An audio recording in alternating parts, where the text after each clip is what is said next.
Buenas noches. Qué rico que nos estén acompañando hoy día. Vamos a dar comienzo a nuestro conversatorio, el penúltimo del año. Y hoy día vamos a conversar sobre demencia. Y la idea es que lo que vamos a conversar, valga la redundancia, tiene que ver con si es posible prevenirla. Para esto contamos con dos destacados panelistas, de los cuales estamos muy agradecidas de que nos puedan acompañar hoy día. El doctor Patricio Fuentes Guglielmetti, que es un neurólogo destacado en el área de las demencias. Muchas gracias por estar y acompañándonos aquí, doctor. Gracias. Y también nos acompaña José Miguel Aravena, terapeuta ocupacional, máster en envejecimiento, candidato a doctor en salud pública de la Universidad de Yale, académico e investigador de la Facultad de Medicina de la Universidad del Desarrollo. Bienvenidos. ¿Ya? Muchas gracias, Bueno, Marilu. Muchas gracias. gracias José y Doc por estar aquí con nosotros. Bueno, también vamos a saludar a nuestros auspiciadores.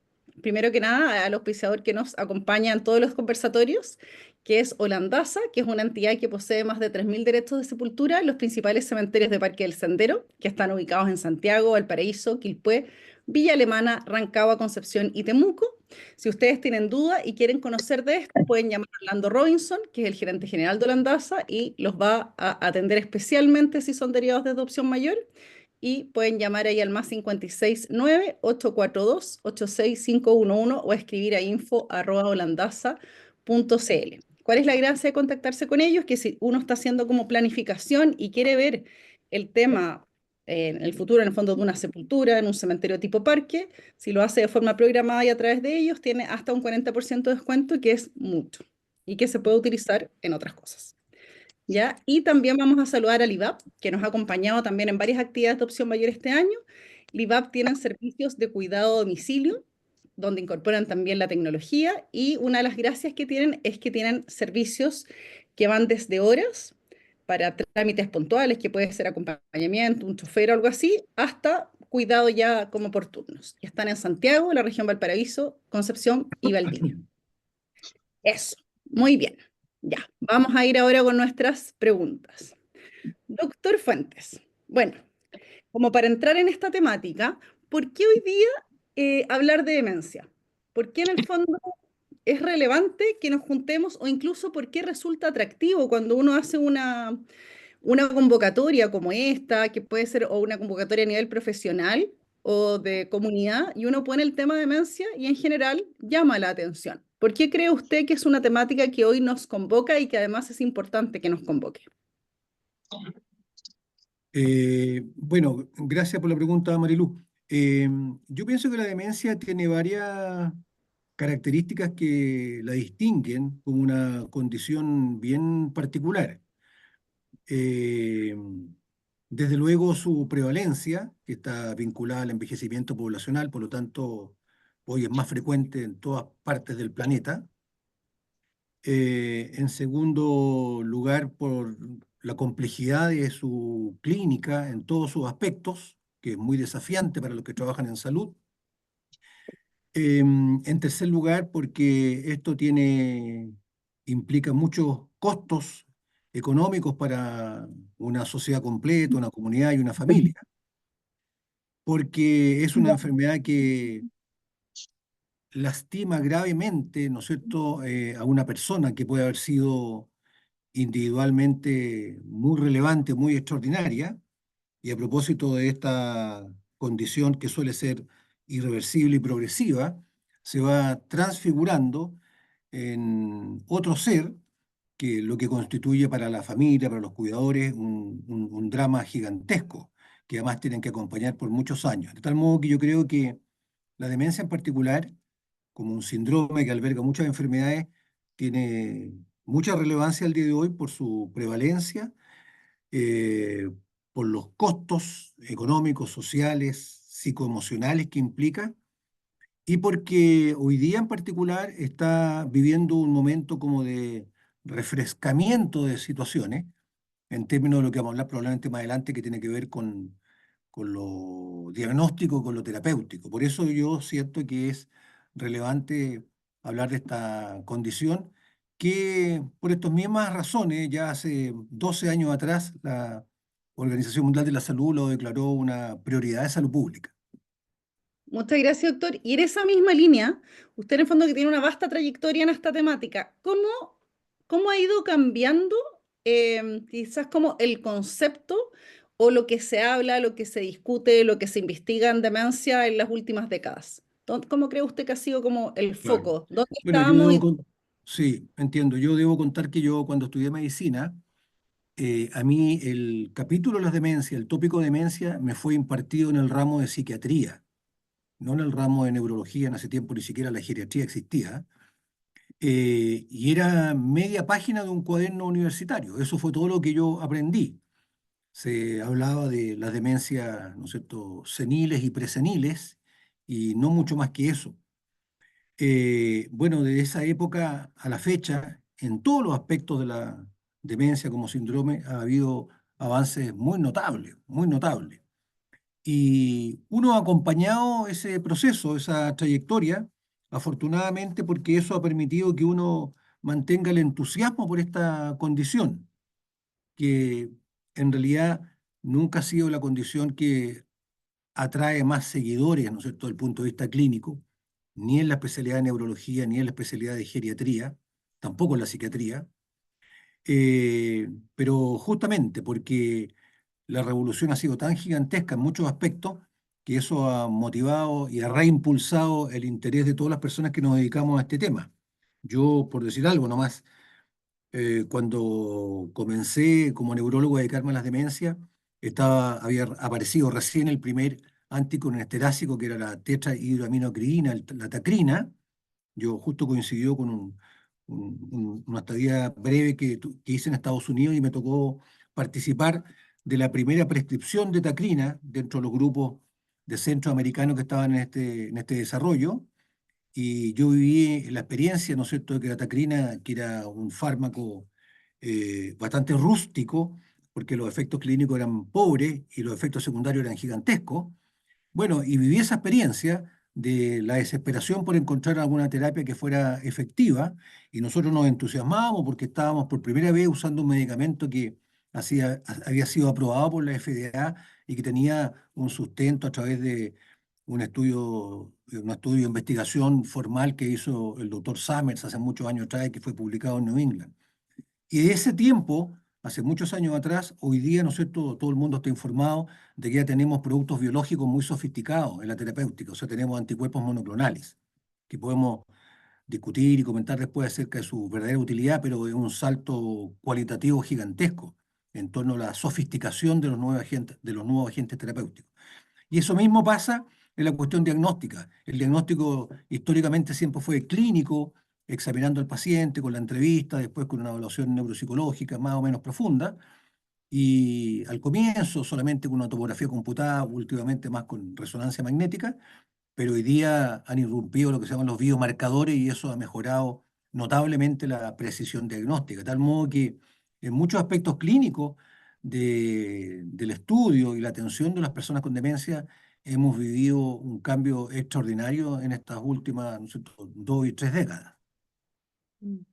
Muchas gracias, muchas gracias, doctor. Le damos la bienvenida a los que se están sumando a nuestro conversatorio donde vamos a hablar de demencia.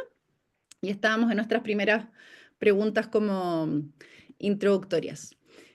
Doctor, en esa misma línea, y cuando hablamos de demencia o trastorno neurocognitivo mayor, ¿cierto? Que son como las terminologías correctas.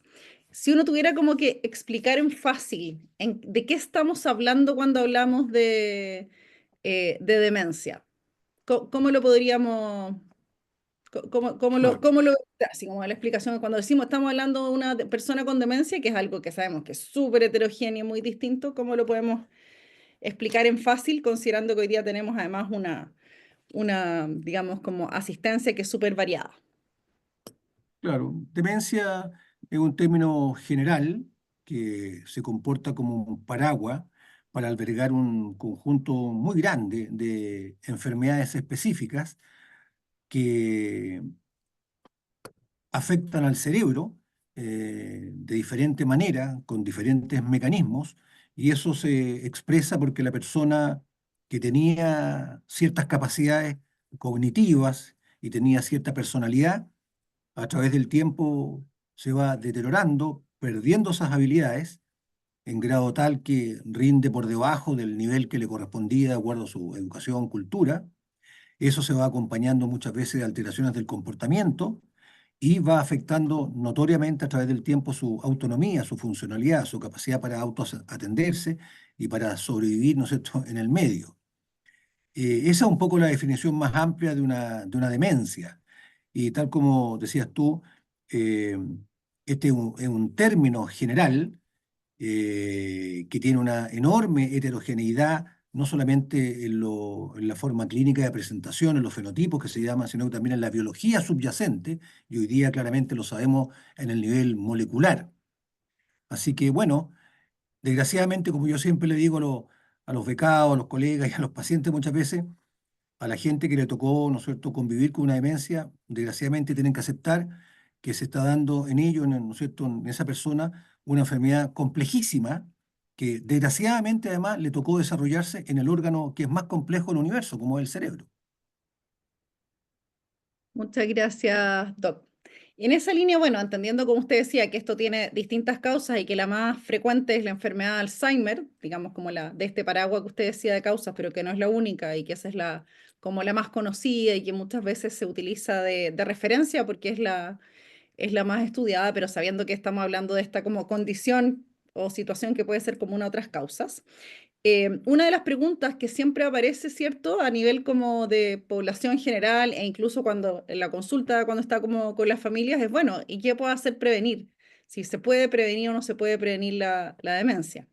José Miguel ha estado trabajando en esa línea y le vamos a pedir ahí después que nos haga un poquito de mención. Eh, pero vamos a hacerle una última pregunta en este bloque de ronda al Doc.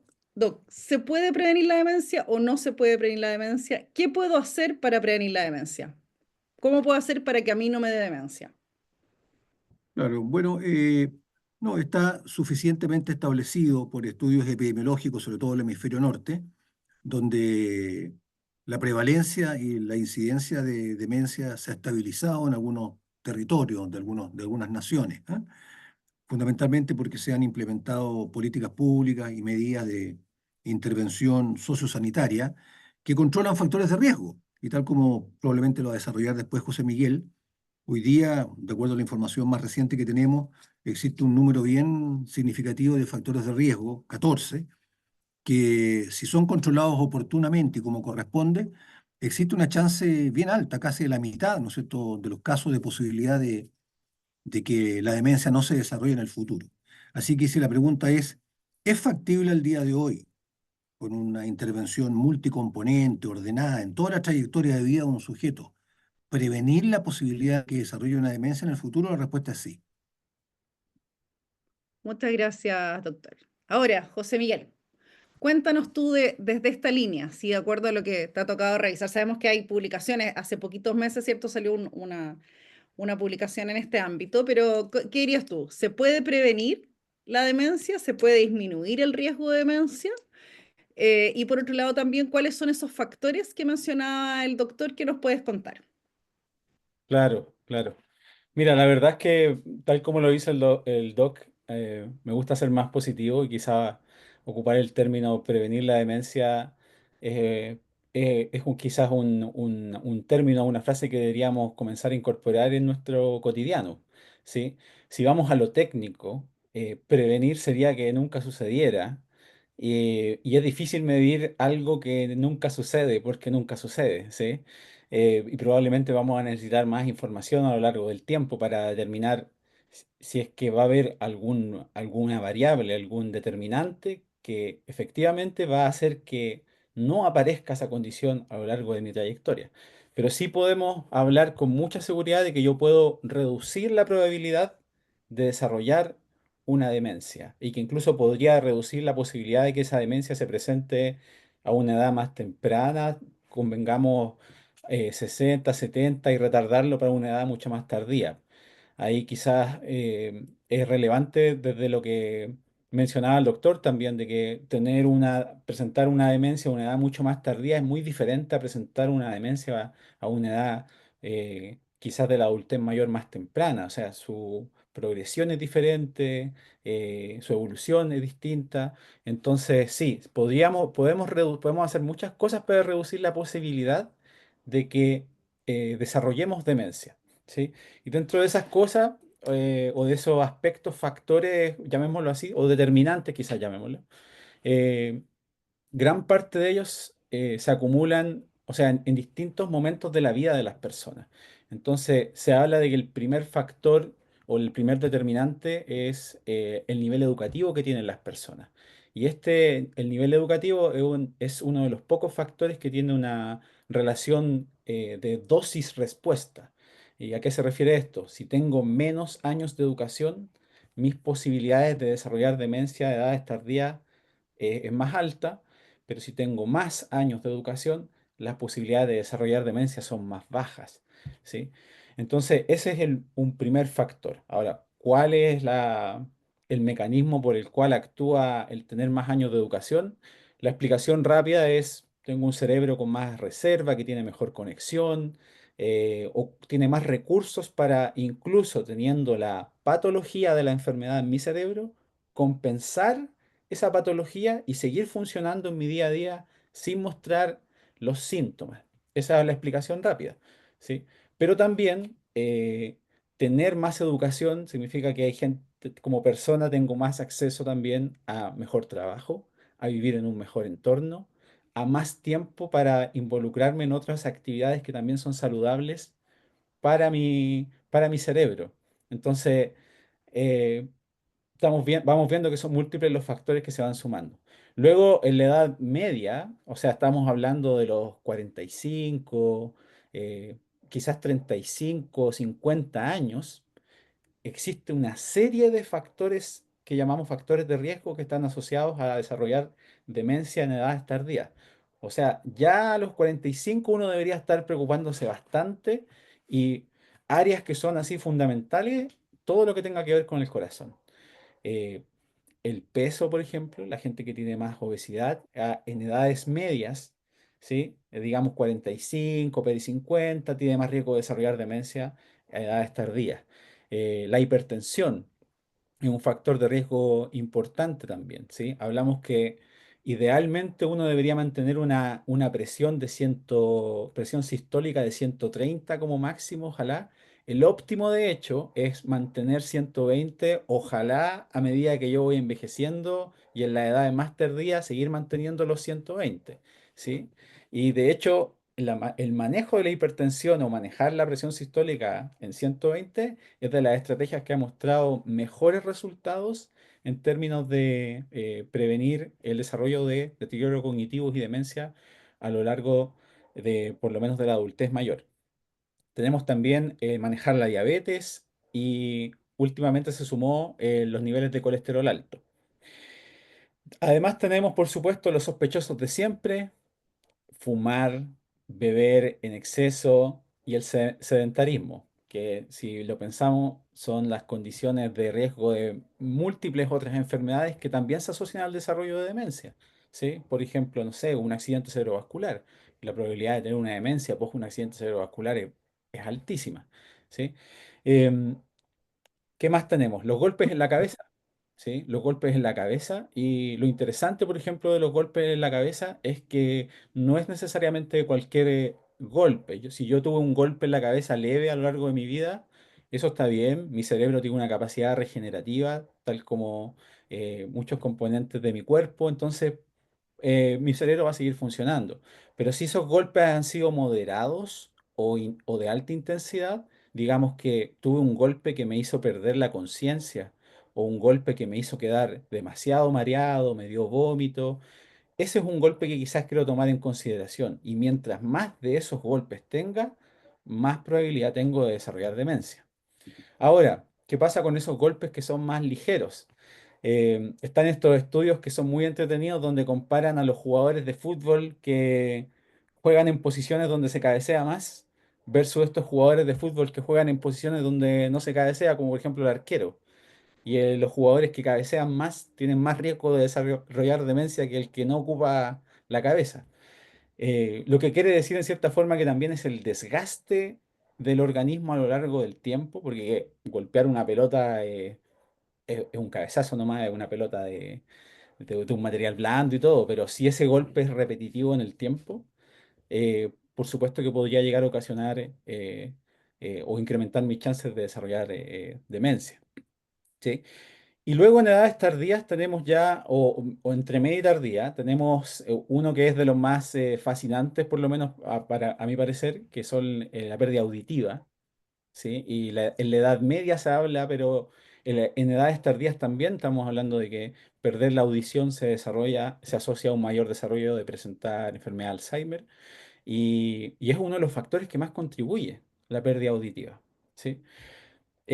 Últimamente se sumó lo que es la pérdida visual también como un factor que podría incrementar las chances de presentar demencia.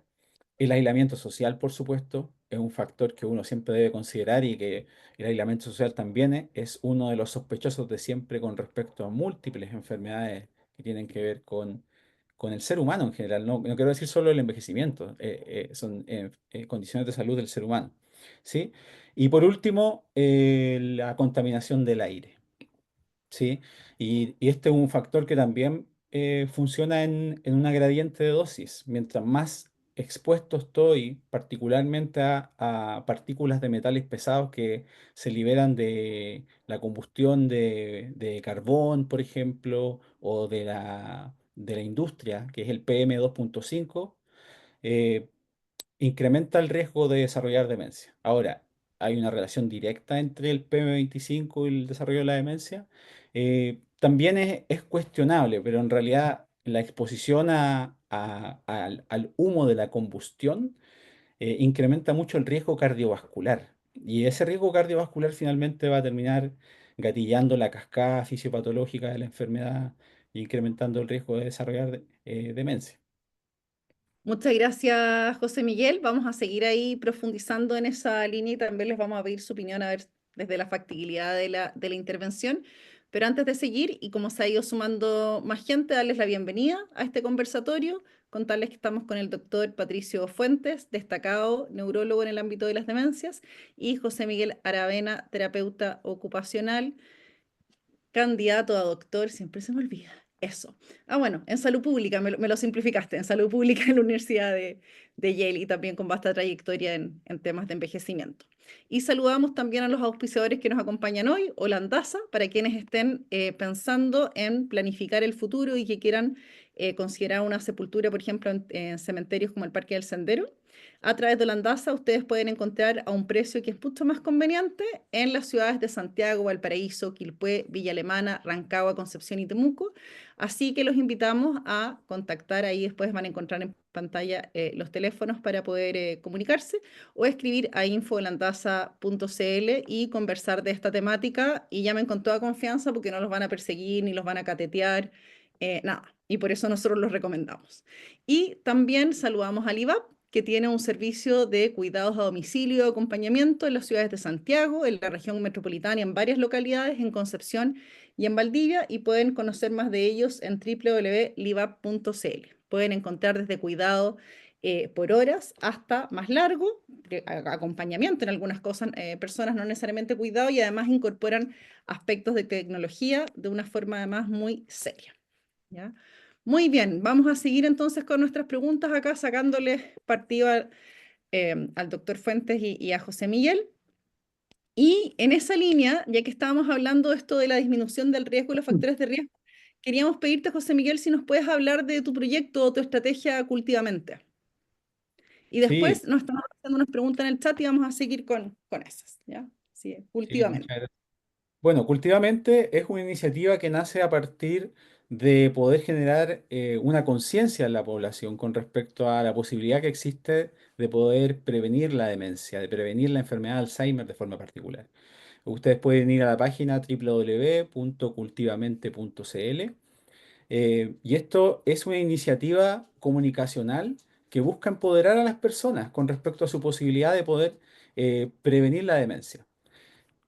La Alzheimer Disease International publicó este año un estudio gigantesco, como en casi 60.000 personas, si no me equivoco, 155 países a lo largo del mundo, Y lamentablemente, en comparación al 2019, el número de gente que piensa que la demencia es una parte normal de envejecer ha incrementado, ¿sí? De hecho, es casi el 80% de las personas piensa que tener demencia es algo normal de envejecer.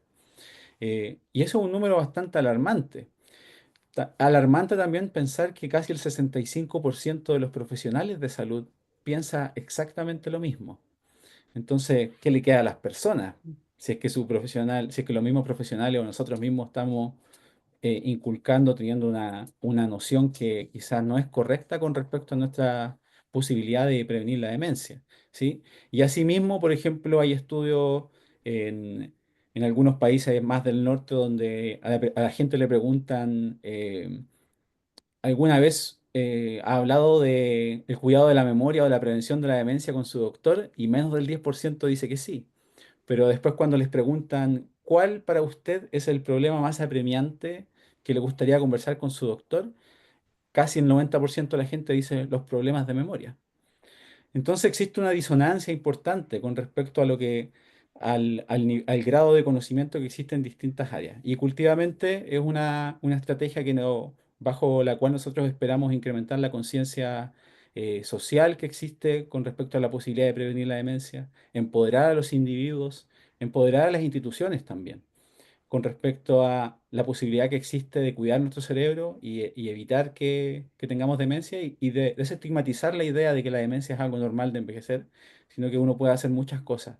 La demencia es una condición de salud, una enfermedad, y que uno puede hacer actividades y- y distintas estrategias para poder evitarla o retrasarla, retrasar su manifestación. Muchas gracias, José Miguel. Uy, y si que alguien quiere saber más de esta estrategia o cómo se puede acceder o difundir, los contactan a través de la página, ¿cómo se hace? Sí, tenemos un mail de contacto donde ustedes pueden enviar sus preguntas, pueden escribir un correo, si es que quieren saber más información. En esta fase comenzamos primero testeando el efecto de esta campaña. Si, queríamos ver primero si es que exponemos a personas mayores a una campaña comunicacional de este tipo, si es que tenía un efecto tanto en las percepciones que tenían como en las conductas que terminaban teniendo los profesionales. Y hasta ahora, con los primeros resultados que hemos visto, aleatorizamos grupos. A unos grupos los expusimos a esta campaña y simplemente pusimos carteles, nada más que eso, ¿sí? Y otro grupo no los expusimos a la campaña. Y luego del seguimiento, hasta ahora hemos visto que la gente que estaba en los grupos que estaba expuesto a la campaña tiene actitudes que son mucho más positivas. Mencionan que conocen formas de prevenir la demencia y también un porcentaje mucho más importante, o sea, muy significativo, como de un 8 a un 25% de las personas dice que su profesional de salud le ha hablado acerca de prevenir la demencia. ¿Sí? El contexto es este. Nosotros también pusimos carteles cerca de los lugares donde trabajaban los profesionales de salud, apelando a que habíamos visto esta estadística de que, oye, no es solo la gente la que tiene que aprender más, son los profesionales también los que tienen que ir cambiando sus concepciones. Así que, claro, desde ese punto de vista estábamos contentos de poder ver que simple, yo llamaría que simple campaña de concientización puede tener un poder bastante potente en cómo la gente va concibiendo esta condición y cómo la gente también se va empoderando de su salud cerebral. Interesante, José, muchas gracias. Ojalá que ya les vaya súper bien con la estrategia. Te voy a dejar ahí un tip que escuché el otro día en una capacitación. Quizás hay alguien ahí del Servicio de Salud de Talcahuano, pero que estábamos haciendo levantamiento de cómo se podían mejorar algunos temas para hacer los lugares más amigables para la demencia, así como temas de difusión, lluvia de ideas. Y dentro de la lluvia de ideas, una de las cosas que dijeron los profesionales que tenían es que a veces se hacen los protectores de pantalla de los computadores. Ellos habían tenido la experiencia en el servicio que se habían usado, no sé, mensajes de COVID o de distintas cosas, y quizás pueda haber una ahí en la línea que puede... Y ellos decían, oye, ¿por qué no hacerlo sobre demencia? Entonces quizás ahí hay una salida para Oh, cultivamente. me gustó esa del protector de pantalla. Gracias, gracias a los que dieron, tengo que reconocer que la idea no es mía, sino que la escuché. ¿Ya? No, Eso. buenísimo, buenísimo. Vamos, doctor, siguiendo en esta línea de la disminución del riesgo, ustedes mencionaron que estaban estos cuatro factores que tienen, digamos, como un amplio sustento, pero hay otras cosas que las personas también escuchan y dicen, bueno, pero ¿y esto influye o no influye? Entonces, si nos pueden contar un poquitito de estos otros factores, si es que importa o no importa. Por ejemplo, ¿qué pasa con las pastillas para dormir? ¿Qué pasa con la terapia hormonal de reemplazo? ¿Con la alimentación? Con la apnea del sueño, que José Miguel no dijo nada. Entonces, ¿importa? ¿No importa? Claro. Eh, bueno, lo que acontece es que hay una serie de otros factores de riesgo que han sido invocados, pero que están como en lista de espera, porque todavía no han alcanzado el umbral así estadístico aceptable como para declararlos factores de riesgo per se y con posibilidad de ser intervenido y con chance de mitigar el desarrollo de una demencia ulterior. Entonces, en ese grupo hay varias situaciones. Una de ellas, por ejemplo, el uso de medicamentos. Nosotros tenemos el concepto histórico de que los benzodiazepínicos, por ejemplo, en uso crónico se asocian a deterioro cognitivo. Y eso es efectivo, pero una cuestión distinta es que provoquen demencia. Son cosas diferentes. Lo mismo pasa con el sueño.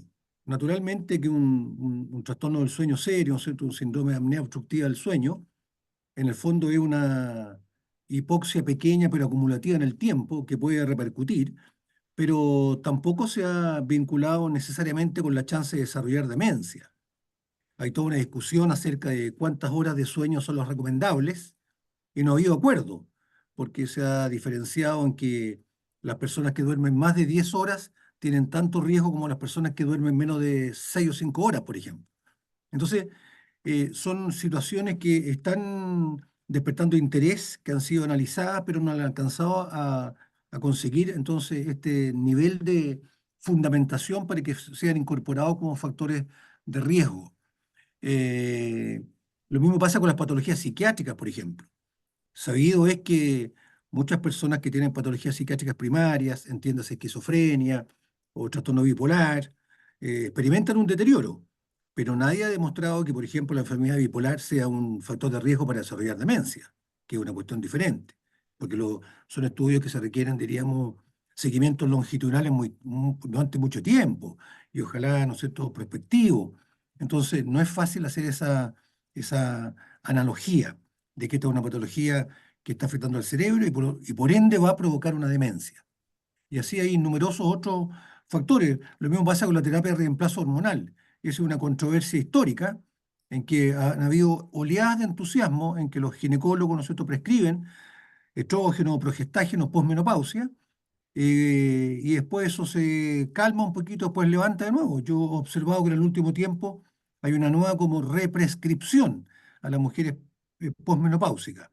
Pero cuando uno revisa la evidencia, y también está señalado en el informe del Lancet, no se sabe muy bien si la terapia de reemplazo hormonal es protectora, ¿no es cierto?, del riesgo de desarrollar demencia o podría incluso asociarse a deterioro cognitivo, porque hay algunos estudios que así lo demuestran. Entonces, la, la información no es suficientemente consistente como para decir que son factores de riesgo necesariamente, y yo creo que para eso falta todavía investigación, pero tal como esas condiciones o esas situaciones, existen muchas otras que también se están analizando permanentemente. Al final de cuentas, uno sabe que las enfermedades de la vejez necesariamente son una interacción de las predisposiciones que uno tenga, biológicas, genéticas, y las interacciones de alguna manera con el medio ambiente, incluido el medio ambiente endógeno y exógeno.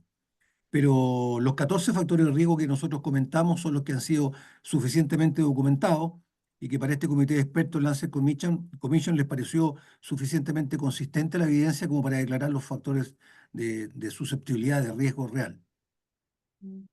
Muchas gracias, doctor. Antes de ir a las preguntas, lo quiero hacer a los dos. ¿Cuál es su opinión en relación a que estamos hablando, cierto, de que estos factores tienen que ver con disminuir el riesgo o la prevención? Bueno, con las personas que ya tienen una demencia y que en el fondo nosotros trabajamos en esta área y nos motiva porque creemos que hay muchas cosas que hacer porque las personas con demencia y sus familias vivan mejor. Bueno, ¿cuál es el rol de estos factores en las personas que ya tienen demencia? Como la recomendación para los clínicos, para los equipos. Es como, ¿tengo que seguir cuidándome? si estas cosas sabemos que afectan y pueden influir en el cerebro, ¿yo debería seguirlas cuidando las personas con demencia o como que ya fue? ¿Qué pasa con No, yo, eso? yo creo que en la etapa leve de la enfermedad, en cualquiera la etiología o en la etapa incluso moderada, es perfectamente legítimo que uno sugiera estas intervenciones en la medida de lo posible, porque si bien es cierto, no van a ralentizar necesariamente la progresión de la enfermedad, pero van a tener algún impacto beneficioso. Por ejemplo, uno podría enjuiciar la actividad física, por ejemplo, o la estimulación cognitiva, de que realmente no tienen mucho interés cuando la demencia ya se ha desarrollado, porque efectivamente el impacto que tienen específicamente, por ejemplo, la actividad física en la cognición de un paciente con demencia es más bien modesta, pero tiene algunas externalidades que sí ayudan al bienestar del paciente y la familia. Por ejemplo, incrementa la sociabilización, mejora la comunicación. Entonces, yo creo que cualquiera de estas variables equivalentes a estos factores de riesgo que son intervenidos apropiadamente dentro de la realidad que le toca a ese paciente y a esa familia, yo creo que hay alguna contribución positiva que tiene que ser uno considerarla. Desde luego, por ejemplo, en la estimulación cognitiva uno podría decir, la estimulación cognitiva no ha mostrado consistentemente ser útil en etapas moderadas de la enfermedad. Pero nosotros sabemos que por modelos animales, ¿no es cierto?, ratoncitos transgénicos, la neuroplasticidad se puede estimular incluso en ratones muy viejos que están además con Alzheimer transgénico, porque eso se puede obviamente objetivar. De tal modo que si nosotros estamos basándonos en ese principio, uno podría esperar que a veces pequeños incrementos en alguna aptitud, en algún atributo del paciente puede significar un cambio que cualitativamente tenga relevancia, porque lo otro es quedarse cruzado de brazos, ¿no es cierto?, impávido y esperar que la enfermedad progrese, esperando que los medicamentos hagan algo, en circunstancias que sabemos que los medicamentos, tanto los sintomáticos como los biológicos nuevos, tienen una eficacia, diríamos, limitada. Esa es la verdad. Muchas gracias, doctor. José Miguel, ¿cuál es tu opinión? No, la misma del doctor, solo quizás contribuir a lo que él ya contribuyó, que me parece que va en la misma línea, que, o sea, manejar este tipo de factores que nosotros quizás hablamos de factores de riesgo ahora, pero si pensamos también son condiciones de salud que son mínimas y condiciones de salud para mejorar en términos de la calidad de vida y el estado de una persona. Incluso una persona que tiene un estadio ya severo de la demencia, o sea, el que pueda ocupar su audífono cuando tiene pérdida auditiva o el que pueda ocupar sus anteojos cuando tiene pérdida visual, significa un incremento muy importante en términos de lo que es la conexión con el entorno, el poder mantenerse alerta, el poder seguir interactuando, quizás no de la misma forma que interactuaba antes, pero va a seguir interactuando. O el mismo tema de la actividad física, quizás, claro, tal como dice el doctor, no va a tener ese impacto en la cognición, pero sí va a tener quizá un impacto en el poder movilizarse en la cama, en el poder ir al baño. Y eso es eso es una ganancia no solamente en calidad de vida para la persona con demencia, es una ganancia en calidad de vida y en salud para el entorno que está cuidando. Porque muy distinto es cuidar a alguien que hay que movilizarlo para hacer sus cuidados, o muy distinto es cuidar a alguien que tiene muchos síntomas de descompensación, llamémoslo así. Y todas estas estrategias, hasta incluso poder mantener una buena presión, se puede asociar a presentar menos síntomas conductuales o síntomas neuropsiquiátricos, a que la persona pueda dormir mejor o que tenga una mejor rutina durante su día.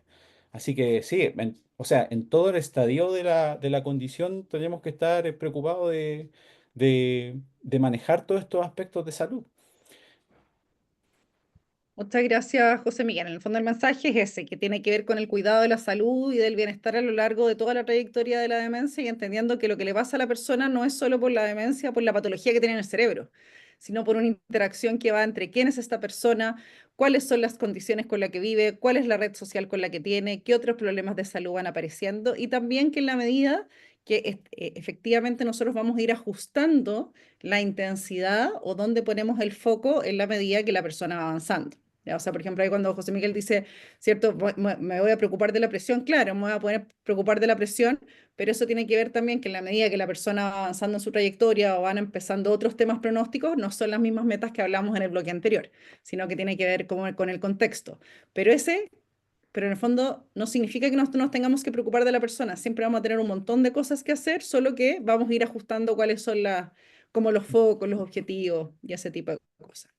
Muy bien, muchas gracias a los dos. Tenemos varias preguntas en el chat, así que las vamos a empezar a leer. Recordar que esto es un conversatorio de opción mayor, porque algunas personas llegan al conversatorio, pero no saben que nosotros tenemos una estrategia, una página web, que así como José Miguel dijo, cultivamente.cl, nosotros somos opcionmayor.com y ahí pueden encontrar una guía de datos confiables de profesionales que son recomendables, por ejemplo, en lo técnico y en lo humano, donde van a encontrar al doctor Patricio Fuentes. José Miguel no aparece ahí, no porque no sea confiable, sino porque se dedica a investigación.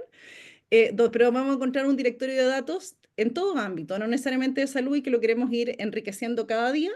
Y por otro lado, todo un blog de notas que va orientado, al igual que la línea de los conversatorios, a mejorar el nivel de conocimiento en distintos ámbitos vinculados a la vejez.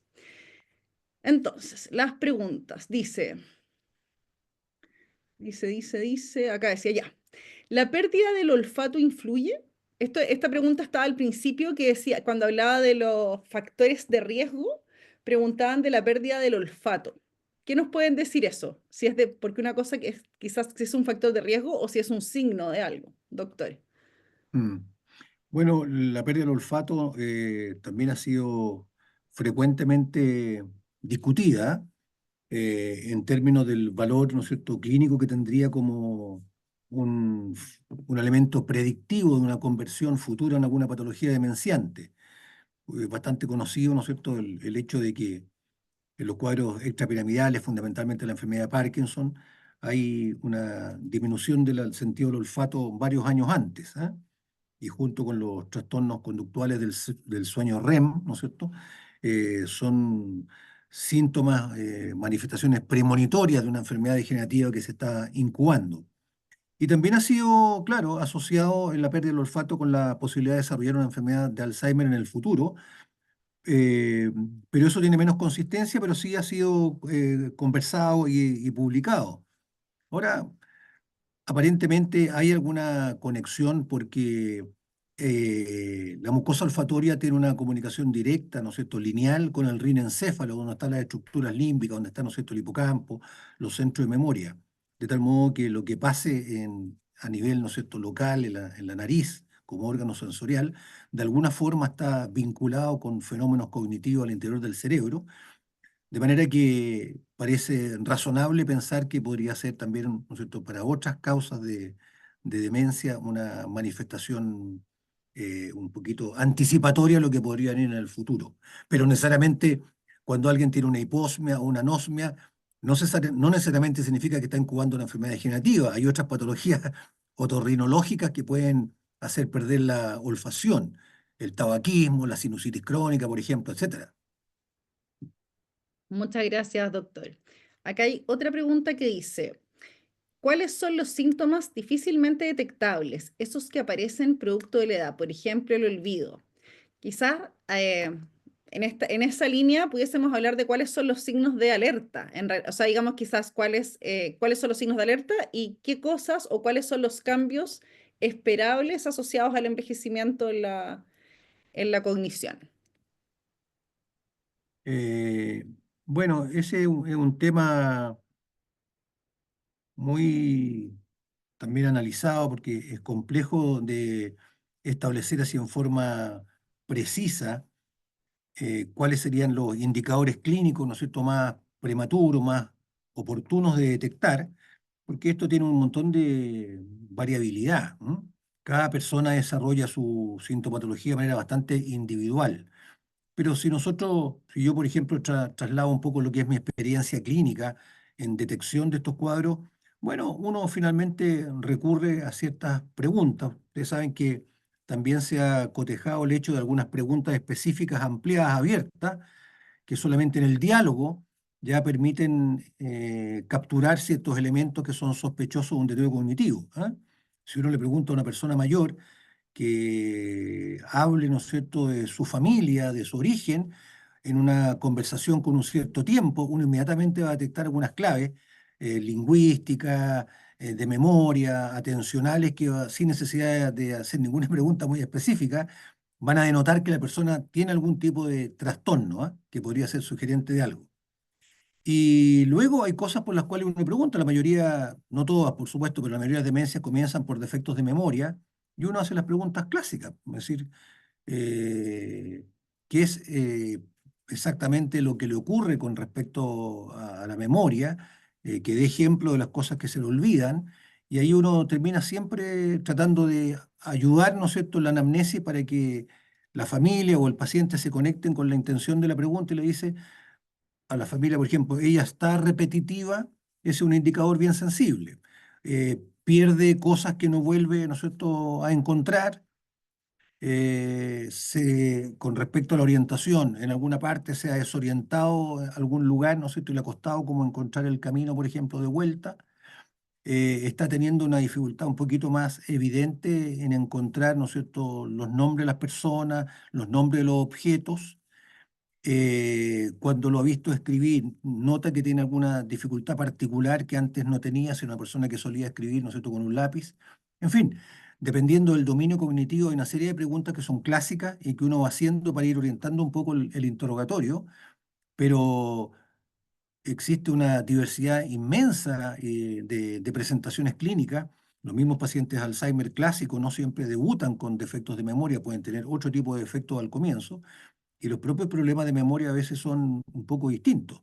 No hay, ¿no es cierto?, una especie como de homogeneidad absoluta que siempre oriente. Pero las claves son básicamente que la persona, a mí me parece que lo más relevante es que tenga consistentemente defectos cognitivos, que significan un cambio, una variación del modo habitual de comportarse, ¿no es cierto?, que hay una modificación de eso, y que eso de alguna forma está reportando una preocupación a sus familiares y que los familiares han advertido de que hay una especie como de inseguridad en esta persona que ha hecho que socorra con mucho más frecuencia a los familiares. Es decir, recurra, ¿me entiendes? Le pide, ¿no es cierto?, ayuda. Cuando uno nota esa especie como de inseguridad del paciente, mayor dependencia, muy sutil al comienzo de los familiares, y esto se acompaña de algunos ejemplos concretos de efectos cognitivos, yo creo que eso debe llamar la atención. Muchas gracias, doctor. María José, ¿nos puedes ayudar con las otras preguntas que Sí, siguen? ya está. Muchas gracias, doctor. Muy claro. Esta es para José Miguel. ¿Cuáles crees que ha sido la influencia que ha tenido el COVID-19 en las demencias sobre la prevalencia e incidencia a nivel mundial? O sea, ha influido notoriamente. Quizá el doc de hecho se puede expandir un poco más quizá en el tema, pero hay un síndrome incluso que se llama síndrome cognitivo post-COVID y que hoy en día incluso se ha estudiado que la gente que ha estado infectada por COVID tiene un exceso como de neuroinflamación asociada a la infección por el virus. Y esa neuroinflamación en sí se asocia a la manifestación de síntomas cognitivos o en algunos casos incluso a la aceleración de la cascada patológica que quizás ya estaba en el cerebro, ¿sí? Pensemos que alguien puede tener Alzheimer a nivel cerebral, pero todavía no manifiesta los síntomas, ¿sí? Y un evento como una enfermedad infecciosa, como el COVID, por ejemplo, podría acelerar la manifestación sintomática de una patología que ya existe a la base. Pero definitivamente, sí, el contagio por COVID, ahora, no sé si son todos los subtipos de COVID, si eso es algo que se está estudiando hoy en día, sí se asocia a una manifestación cognitiva, en algunos casos sujetos hasta incluso 6 meses o incluso reportes de un año post-COVID siguen presentando sintomatología cognitiva asociada a la infección por COVID. Muchas gracias, José Miguel. Doc, ¿usted quiere decir algo del COVID? No, solamente, sí, totalmente de acuerdo con lo que dice José Miguel. Lo del COVID todavía es una noticia en desarrollo, pero no cabe duda que existe, ¿no es cierto?, una condición que se llama, ¿no es cierto?, el COVID prolongado, long COVID, en fin, que tiene un impacto en la cognición. De hecho, las personas que padecieron de COVID está dentro de las posibilidades, muchos de ellos desarrollaron complicaciones neurológicas, tanto del sistema nervioso central como periférico. Está lleno de síndromes reportados y bien documentados. Lo que pasa es que ha costado un poco también delimitar cuáles son los alcances genuinos solamente del COVID como infección viral versus una serie de efectos colaterales que tuvo, ¿no es cierto?, este cuadro sistémico que entró por vía respiratoria y que repercutió en un sujeto dejándolo postrado muchas veces en una unidad de paciente crítico, donde hubo un aislamiento además, ¿no es cierto? Y esas son otras variables que fueron influyendo también en la cognición futura. Pero no cabe duda de que la pandemia de COVID en las personas que no tenían deterioro cognitivo, de alguna forma retrasaron sus capacidades cognitivas por el confinamiento obligado y por la pérdida de las actividades extrahogar, y por las personas que padecieron COVID, claro, por un fenómeno de inflamación que también alcanzó al cerebro, o por condicionantes de largo plazo, ¿no es cierto?, que todavía no tenemos muy esclarecidas, que tal como decía José Miguel, podrían ser el detonante que descompensó esta especie de equilibrio que tenía este cerebro compensado en un paciente que ya tenía patología subyacente y que después desplegó la clínica. La hipótesis infecciosa o inflamatoria, por ejemplo, la enfermedad de Alzheimer es una hipótesis que siempre está ahí, pero nadie podría decir que hoy día la enfermedad de Alzheimer es una enfermedad infecciosa o inflamatoria, pero es una enfermedad que es multifactorial y que tiene muchos mecanismos fisiopatológicos, pero uno tampoco podría excluir eso como un ingrediente más. Perfecto, muchas gracias por la respuesta. Ya que nos preguntan si es que tiene algún efecto preventivo el hacer actividades no habituales, como escribir con la mano no dominante en el fondo, o cambiar de rutinas para aumentar la dificultad.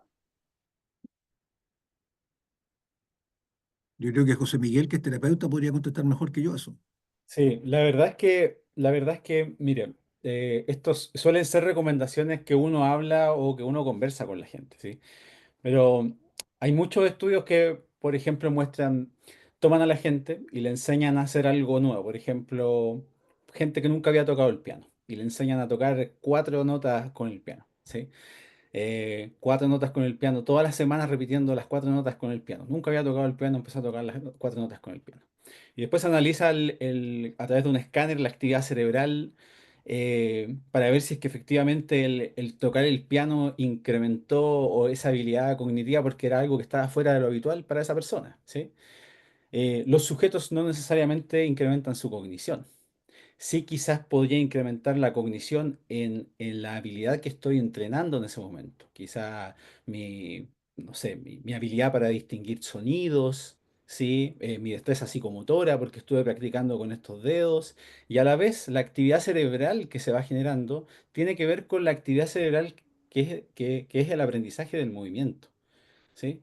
Entonces, hacer algo que es diferente simplemente porque no es lo habitual, no podríamos decir que va a prevenir la demencia ni tampoco necesariamente va a mejorar mi cognición. Más efecto podría tener el hecho de que yo participara de alguna actividad, ¿sí? Donde yo tengo mucho interés, pero que es altamente desafiante para mí. Digamos que yo era músico, ¿sí? O yo soy músico, ¿sí? Digamos que yo toco el piano. Y ahora voy a empezar a tocar esa melodía que nunca me atrevía a tocar porque la encontraba un poco difícil, ¿sí?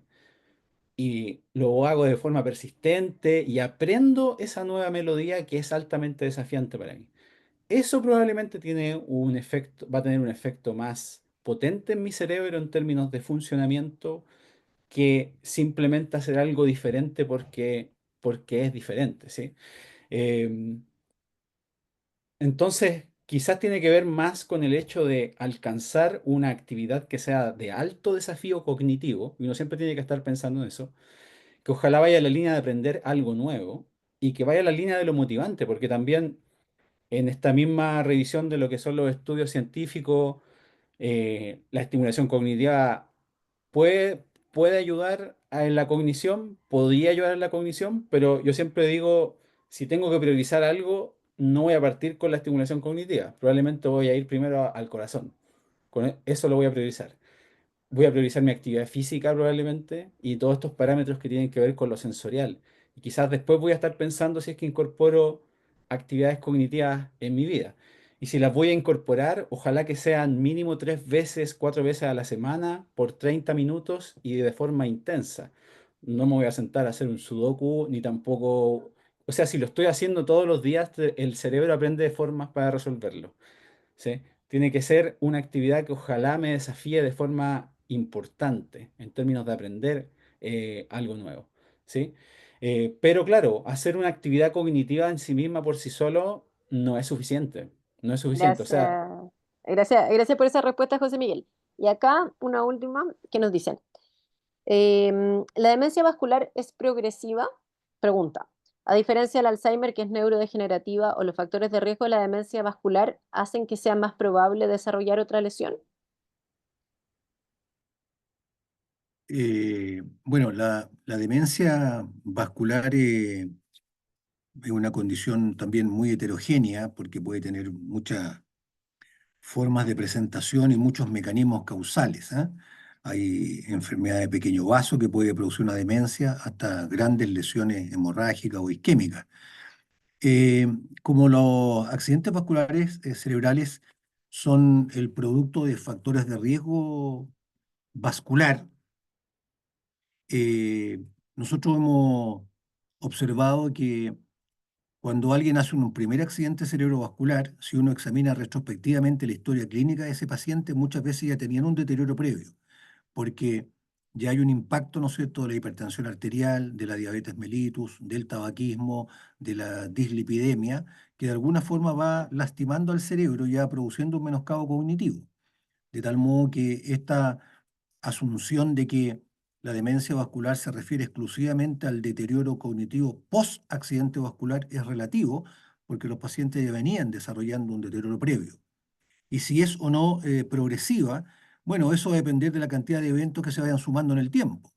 Hay pacientes que tienen una sola lesión isquémica, ¿no es cierto?, en un área del cerebro, en un hemisferio, y si nunca más tuvieron patología cerebrovascular, tienen harta chance de quedar estacionado en el tiempo, pero por definición los deterioros cognitivos vasculares se definen como en deterioro escalonado. En la medida que se van sumando nuevos eventos, la persona va retrocediendo en cualquiera de sus parámetros clínicos, que son fundamentalmente, en el caso de lo vascular, parámetros más bien disejecutivos y comportamentales, más que tanto de memoria u otros aspectos que son típicos de la enfermedad de Alzheimer.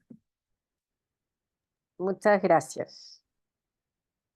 Muchas gracias, doctor. Ha estado súper interesante este conversatorio. Les agradecemos la participación a José Miguel y al doctor Patricio Fuentes. Y les quiero mostrar algo, ¿ah? Se van a burlar mis socios aquí de mí, pero no sé si se ve acá. Que lo habíamos conversado la otra vez con, que se lo había comentado al doctor y a José Miguel. ¿Qué es esto? ¿Qué es este gato?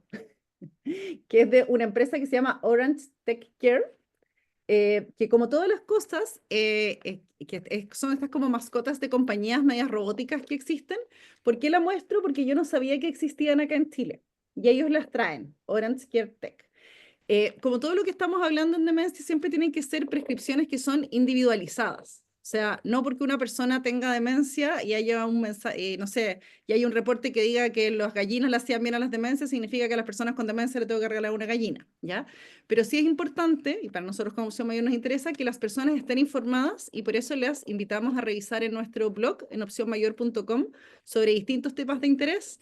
También a visitar la página Cultivamente.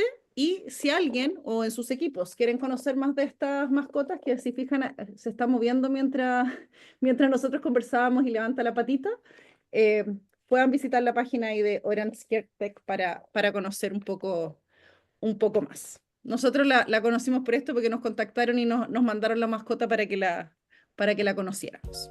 Eso. Saludar nuevamente a Blandaza y a Alibab, que son nuestros auspiciadores para los conversatorios, y desearles a todos unas muy buenas noches, contarles que esto va a quedar en nuestro canal de YouTube, y a los que les interesa la temática de demencia, vamos a subir prontamente unas charlas que realizamos así de temas de sensibilización general en demencia, que pudiesen ser de interés, que fueron estos equipos de centros de día, pero pueden servir para toda la comunidad.